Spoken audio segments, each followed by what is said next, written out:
सोचिए, आपकी friend list में टॉप पर रहने वाला वो दोस्त जो आपको हर एक मीम शेयर करता है, नए ट्रेंड्स पर बात करता है, वो आपको ट्रेंडिंग गाने भेजता है, डीएम्स में पूछता है हे ब्यूटीफुल क्या कर रही हो, एक दिन अचानक से पबजी या फ्री फायर पर रिक्वेस्ट भेजता है। तुम सोचती हो चलो दोस्ती कर लेती हूँ, क्या ही नुकसान है, बंदा सही लगता है, प्यार से तो बात करता है। लेकिन तुम्हारे आसपास धीरे धीरे एक जाल बन रहा है। जाल हो सकता है प्यार का हो, ड्रग्स का हो, और इसका एंड रिजल्ट लव जिहाद हो, धर्मांतरण हो, इस्लाम में तब्दीली हो। पहले लोग सोचते थे कि लव जिहाद का मतलब ये है कि कोई मुस्लिम लड़का किसी हिंदू लड़की के आसपास अपनी पहचान छुपाकर घूम रहा होता है और उससे दोस्ती करता है और धीरे धीरे प्यार के जाल में फंसाकर उसका धर्मांतरण कर लेता है। लेकिन जिस चीज़ के बारे में आज हम बात करने जा रहे हैं या एक्चुअली लव जिहाद से काफ़ी ज़्यादा आगे बढ़ चुका है। आप एक तरीके से बोल सकते हैं कि ये लव जिहाद का इम्प्रोवाइज्ड वर्जन है। ये डिजिटल जिहाद तक बढ़ चुका है और यहाँ तक कि गेम जिहाद तक भी पहुँच चुका है। इसके टूल्स कुछ इंस्टाग्राम हो सकते हैं, टिकटॉक हो सकते हैं, गेमिंग ऐप्स हो सकते हैं, व्हाट्सएप, स्नैपचैट, बम्बल, और यहाँ तक कि गेम, सॉन्ग्स और रील्स का भी इसमें इस्तेमाल किया जा सकता है। इन तरीकों से बच्चों को टारगेट किया जाता है। इन गेम्स में इस्लामी विचारधारा के कट्टरपंथी मौके का फ़ायदा उठाते हैं। जब कोई लड़की अकेली होती है, जब वो अपने पर्सनल लाइफ के कारण से किसी स्ट्रेस में होती है, तब कोई अगर प्यार से बात करता है तो अच्छा ही लगता है, और यही होता है वो समय जब उन्हें निशाना बनाया जाता है। इंस्टाग्राम में डीएम्स में मीठी मीठी बातें, गेमिंग ऐप्स पर फ्री टोकन या यूसी देना, रील्स पर कमेंट करके फेमस करने का लालच देना। तुम सोचती हो वो मुझे समझता है, मेरी कमियों को रिस्पेक्ट करता है, मेरा वाला अलग हो सकता है। तो माय डियर क्यूटी, सबका अब्दुल सेम ही होता है, बस तुम्हें ये नहीं पता कि वो असल में तुम्हें धीरे धीरे अपने कंट्रोल में ले रहा है। एक दिन वो कहेगा चलो मिलते हैं, पार्टी करते हैं। तुम सोचती हो मस्ती होगी, थोड़ा घूमना फिरना होगा, फोटो खींची जाएंगी। लेकिन फिर आता है असली खतरा।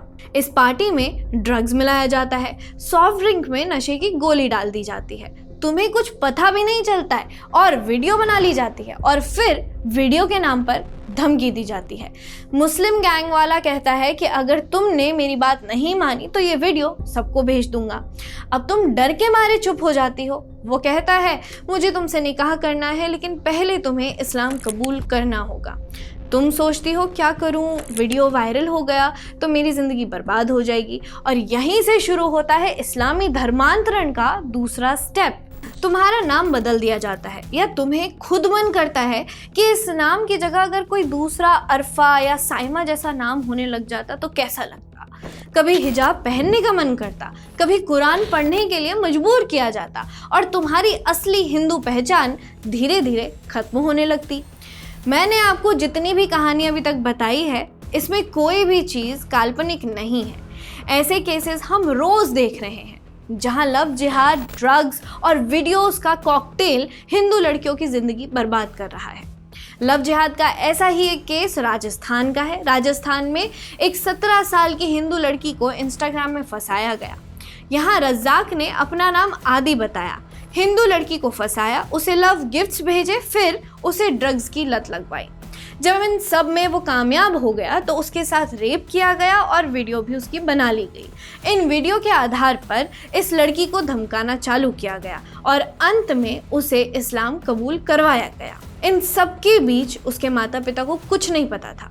जब लड़की की हालत खराब हो गई तब पुलिस में रिपोर्ट हुई। और ये कोई अकेला मामला नहीं है, ये केसेस पूरे देश से सामने आ रहे हैं। कुछ दिन पहले ही मध्य प्रदेश के कई शहरों में मुस्लिम गैंग्स का खुलासा हुआ था। ये गैंग्स भोपाल और इंदौर में एक्टिव थे। ऐसे ही भोपाल के एक गैंग का सरगना फरहान था। इनके निशाने पर कॉलेज में पढ़ने वाली हिंदू लड़कियां थीं। इसका शिकार बनी एक युवती ने बताया कि ये लोग एमडी का नशा कराते थे और पॉर्न दिखाकर उनका रेप करते थे, इसकी वीडियो बनाते थे, इसके बाद कहते थे कि अब दूसरी लड़कियों से पहचान करवाओ। फरहान के साथ ही अली ने भी यही स्ट्रैटेजी स्ट्रैटेजी अपनाई थी। उसने एक पीड़िता की बहन को घुमाने के बहाने निशाने पर लिया। फरहान के दोस्त साहिल ने भी इस पीड़िता की एक सहेली को जबरदस्ती फंसाया और उसके बाद वीडियो बनाकर उसे ब्लैकमेल किया। इनके निशाने पर हर लड़की की बहन, सहेली और रिश्तेदार होती थी। इस नशा, पॉर्न, एमडी, गांजा और वीडियो का अंत होता था धर्मांतरण की धमकियां देकर। इंदौर का ही एक केस है जिसमें मूसाखेड़ी में भी एक जिशान खान नाम के युवक ने अपना नाम अभिषेक ठाकुर बनाकर हिंदू युवती को फंसाने की कोशिश की। उसने लड़की को अपने जाल में उलझाए रखने के लिए उसको ड्रग्स की लत लगवाई, फिर उसका यौन शोषण किया और उसके बाद ब्लैकमेल करके उस पर धर्मांतरण का दबाव बनाया। इन मुस्लिम गैंग्स के निशाने पर स्कूल जाने वाली बच्चियां तक हैं। अजमेर के ब्यावर केस में यही देखने को मिलता है। ब्यावर के मुस्लिम गैंग्स में शामिल लड़के स्कूल जाने वाली हिंदू लड़कियों का रास्ता रोकते थे, पर्चियां डालते थे, धमकियां देते थे और अगर एक बार भी उनके साथ हिंदू लड़की कहीं कॉफ़ी पीने चली जाती थी तो उसको फंसा लेते थे। इसके बाद उसकी दोस्ती को निशाना बनाया जाता था। और आप ये मत समझिए कि हिंदू लड़कियों को निशाने पर लेने वाले कोई भी पढ़े लिखे या कहीं दफ्तर कॉर्पोरेट में काम करने वाले लड़के थे। ब्यावर में तो हिंदू बच्चियों को फंसाने वाले मुस्लिम लड़के पेंटर, बाइक मिस्त्री और हमाली जैसे काम करते थे। ये इन बच्चियों से पैसा भी ऐंठते थे। इनको रोज़ा, इस्लाम के बारे में सीख दी जाती थी। ये नेक्सस मध्य प्रदेश, राजस्थान, उत्तर प्रदेश और अब तो उत्तराखंड तक में फैला हुआ है। नैनीताल का भी एक ऐसा ही केस आप सुन लीजिए। ये जुलाई में ही सामने आया हुआ केस है। यहाँ 11वीं क्लास की हिंदू बच्ची को 30 साल के मुस्लिम युवक ने प्रेम जाल में फंसा के रखा था। लड़की का परिवार इतना बेबस था कि उन्हें मदद लेने के लिए हिंदू संगठनों का सहारा लेना पड़ा। परिवार ने गिड़गिड़ा कर ये बताया कि उनकी बेटी को नशे की लत लगवाई गई। घर वाले इतने मजबूर हो गए क्योंकि उनकी बेटी परिवार के विरोध पर उतर आई थी। इस गेम, ड्रग्स और सेक्स वाले नेक्सस का शिकार मात्र हिंदू लड़कियां ही नहीं हैं, बल्कि हिंदू बच्चे, लड़के भी बन रहे हैं। इन सब का एक ही मकसद है, इस्लामी धर्मांतरण। यूपी एटीएस ने इस्लामी धर्मांतरण की एक मोडस ऑपरेंडी पकड़ी थी। एक ऐसा ढांचा सामने आया जिसमें युवाओं को फोर्टनाइट जैसे ऑनलाइन गेमिंग ऐप से फंसाकर उनका धर्म बदलवाया जाता था। गेम के रूल ये थे कि बच्चों को गेम हराने के बाद कहा जाता था कि अगर वो कुरान की आयत या अल्लाह का नाम पढ़ें तो वो जीत सकते हैं। जीतने पर इन्हें बताया जाता था कि ये सब अल्लाह की मर्जी थी कि आप जीत गए हैं और इस तरह उनके बिलीफ सिस्टम को बदलना शुरू किया जाता था। डिस्कॉर्ड नाम के गेमिंग प्लेटफॉर्म पर बात की जाती थी जहां जाकिर नायक और तारिक जमील जैसे धर्म प्रचारकों के वीडियो दिखाए जाते थे जिससे बच्चे इन्फ्लुएंस हो जाते हैं। यूपी एटीएस की जांच में ये सामने आया कि 4 नाबालिग बच्चों का धर्मांतरण इसी तरीके से करवाया गया था। इनमें से 2 गाजियाबाद, एक फरीदाबाद और एक पीड़ित बच्चा चंडीगढ़ से था। इनको कन्वर्ट करवाने वाला शाहनवाज खान उर्फ बद्दो था जो कि महाराष्ट्र का रहने वाला था। ये भी समझिए कि निशाने पर ज़्यादातर टीनेजर्स या लड़कियां ही क्यों होती हैं या बच्चों या टीनेजर्स को ही टारगेट करना क्यों आसान होता है। आइए इसके बारे में भी देखते हैं। 13 से 20 साल की जो उम्र होती है वो कुछ इमोशनल होती है। हम प्राइवेसी की तरफ भागते हैं और कोविड के बाद से तो हर बच्चे के पास इंटरनेट, फ़ोन या टैब है ही। इस उम्र में दोस्ती, अटेंशन और प्यार की ज़रूरत ज़्यादा लगने के चांसेस होते हैं। बस यही एक फैक्टर है। इन गैंग्स के लिए वो मौका होता है। अक्सर इनके निशाने पर सबसे पहले वो बच्चे, बच्चियां आते हैं जो अपने घरों में किसी किस्म की पाबंदी झेल रहे होते हैं।